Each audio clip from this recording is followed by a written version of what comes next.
آج ایسوں کو خریدا گیا ہے جن کا نام صرف مسلمان رکھا گیا ہے، کچھ عورتوں کو بھی کچھ مردوں کو بھی. آپ ان کو بھی نہ دیکھیں، یہ ہر زمانے میں رہے ہیں، ہر زمانے میں رہے ہیں.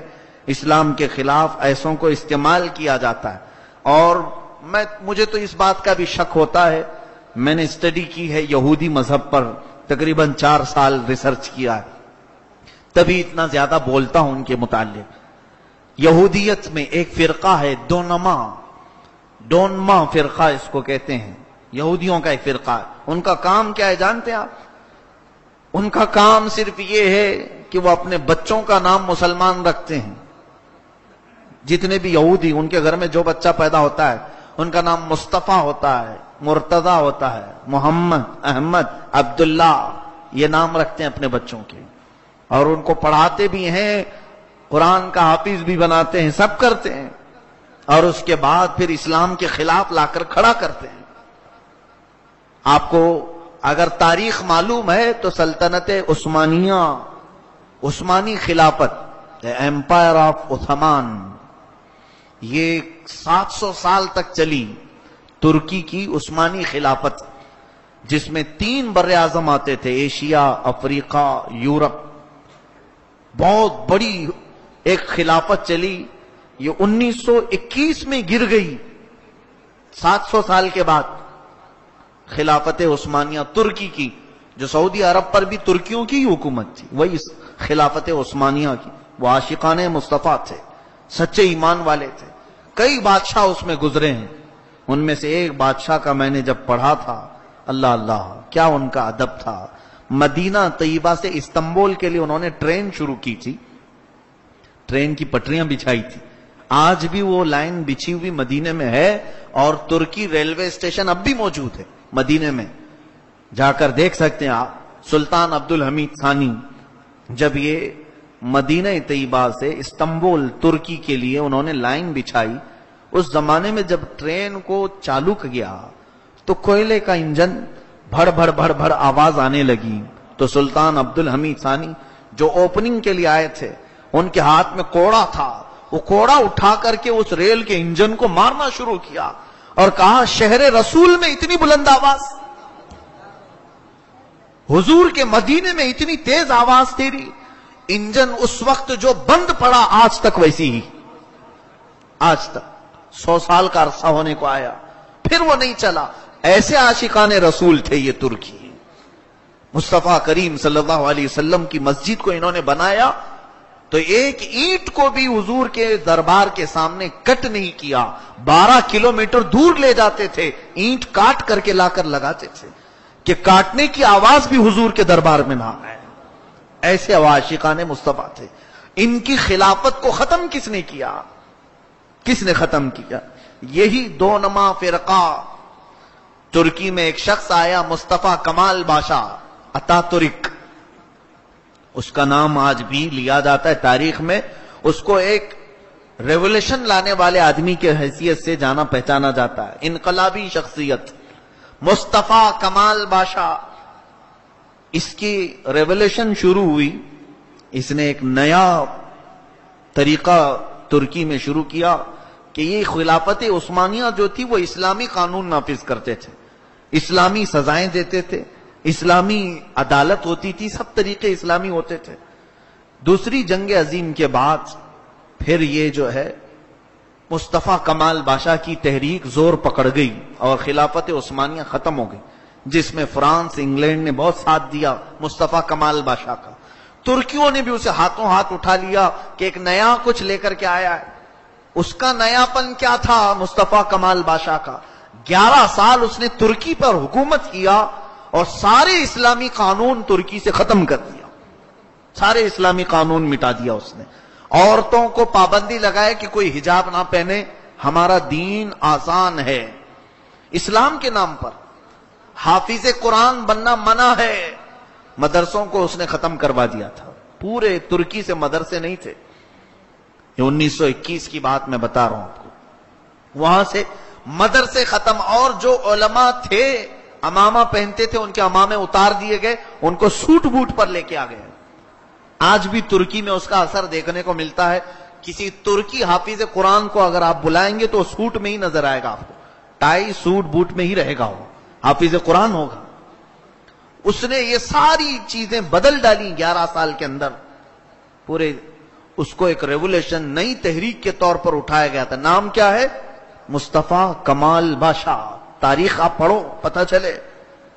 اور 11 سال کے بعد جب وہ ختم ہوا تو پوری ترکی کو اس نے برباد کر رکھا تھا، فوج کو نیوٹرل بنا دیا تھا، یورپ کا اس میں دخل بہت زیادہ، امریکہ کا، برطانیہ کا، فرانس کا بہت انٹرفیئر ترکی میں۔ انہوں نے 100 سال ایگریمنٹ بھی کر دیا، فاسفورس ایگریمنٹ آج بھی وہ موجود ہے کہ ترکی کے جو سمندر کے بندرگاہ ہیں، ترکی وہاں سے ایک پیسہ بھی حاصل نہیں کر سکتا۔ 1923 سے 2023 تک کا ایگریمنٹ ہے، چند سالوں میں وہ ایگریمنٹ ختم ہو جائے گا۔ یعنی اس بندرگاہ سے، پورٹ سے ترکی کو کوئی انکم نہیں، اس پورٹ سے جتنے بھی جہاز گزریں گے اس کی ساری انکم یورپ کو جائے گی۔ آج بھی کہنے کو اسلامی ملک ہے ترکی، مگر اس کے اپنے ملک سے بندرگاہ سے وہ پیسے نہیں لے سکتا، ٹیکس نہیں لگا سکتا۔ 100 سال کا ایگریمنٹ، یہ سب کس نے کیا تھا؟ مصطفیٰ کمال بادشاہ نے۔ مسلمانوں کو اچھی طرح سے اس نے توڑا تھا۔ 11 سال کے بعد پتا چلا کہ وہ مسلمان ہی نہیں تھا۔ نام کیا ہے؟ مصطفیٰ کمال بادشاہ۔ اور وہ ایک بہت بڑا قائد اور لیڈر بن کر کے مسلمانوں کا نئی تحریک چلا کر کے ترکی پر حکومت کیا۔ بعد میں علماء نے بتایا کہ وہ یہودی 2 نما فرقے کا آدمی تھا، جو یہودی اپنے بچوں کا نام ہی مسلمان رکھ دیتے ہیں، یہی فتنے اور فسادات کے لیے۔ میرے عزیزوں، ہم تو غفلت کی نیند سو رہے ہیں، ایسے کئی لوگ ہماری امت میں داخل ہوتے ہیں صرف ہمارے عقیدوں کو گمراہ کرنے کے لیے، ہمیں توڑ پھوڑ کرنے کے لیے۔ آج جن مسلمانوں کو یہاں کھڑا کیا جاتا ہے اور جو برقعے والی یہاں پر پارلیمنٹ کے پاس یا سپریم کورٹ میں اسلامی لا کے خلاف مقدمہ دائر کر رہی ہیں، انہیں پہچانو، ان کے برقعے اٹھاؤ تو پتا چلے کہ یہ کس جماعت کی ہیں۔ یہ ہے ہی نہیں، اسلام سے ان کا تعلق ہی نہیں۔ میرا تو یقین یہ اور وجدان یہ کہتا ہے، جس عورت کو ذرا برابر، رائی کے دانے کے برابر بھی یہ یقین ہو کہ وہ سیدہ کائنات فاطمۃ الزہرا کی کنیزہ ہے، وہ تو پارلیمنٹ اور سپریم کورٹ تو دور کی بات، وہ اپنے گھر کی دہلیز انگلنے کو بھی 1000 بار سوچے گی۔ الحمدللہ، یہ کون سی عورتیں ہیں جن کو برقع پہنا کر کے لایا جا رہا ہے؟ ہمیں بیوقوف بنانے کی کوشش کی جاتی ہے، یہ مسلمان ہے ہی نہیں۔ اور جن لوگوں کو ایک مکھوٹا بنا کر کے پیش کیا جاتا ہے، دیکھو ہمارے سامنے بھی مسلمان ہیں، کیا جبہ ٹوپی پہنانے سے کوئی مسلمان ہو جاتا ہے؟ کیا یہ داڑھی رکھوا دینے سے کوئی مسلمان ہو جاتا ہے؟ اسی لیے ہمارا دین ظاہری کیفیت کا نام نہیں ہے، ہمارا دین تو ایمان کا نام ہے جو قلب میں موجود ہے۔ عزیزان گرامی، اس ترکی کی اس تباہی اور بربادی کو جو ایک شخص نے برباد کیا تھا، 100 سال ہونے کو آ گئے، آج 100 سال کے قریب آ گیا۔ اللہ نے ایک مرد مجاہد کو پیدا فرمایا، اردگان جو آج کا پریزیڈنٹ ہے، اس نے بڑے سلولی اور بڑے نرم انداز سے ترکی کی پھر سے دنیا کو بدل ڈالا۔ وہاں کے جو اسکارف پر پابندی تھی اس کو اس نے سب سے پہلے ہٹایا، خود وہ اپنی بیوی کو اسکارف پہنا کر کے لے آیا۔ اور جو پریزیڈنٹ آج ترکی کا ہے وہ خود حافظ قرآن ہے، وہ حافظ قرآن ہے، اور اس نے مدارس اسلامیہ کو عام کیا، پیران نظام کو پھر ان کی خانقاہوں سے باہر لایا کہ آپ اپنے میدان کا استعمال کریں۔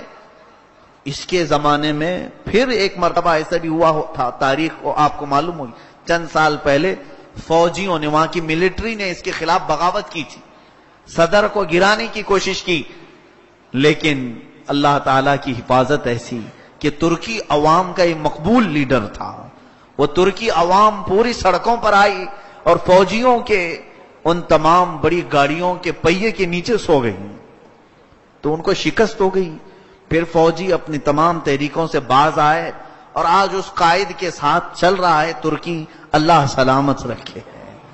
اور جو ہماری امیدیں وابستہ ہیں کہ اللہ تبارک و تعالی اسے انہی امیدوں پر اتارے، کہیں کوئی گمراہی نہ آئے، یہ ہماری دعا ہے۔ لیکن آپ کو حالات میں یہ بتاؤں کہ جن لوگوں کو لایا جاتا ہے مسلمان نام سے، ہزار چھان بین کے بعد کسی کے پیچھے رہو، اس لیے کہ یہ دنیا اس زمانے میں اتنے پروپیگنڈے بنا چکی ہے کہ پہچاننا مشکل ہو گیا ہے۔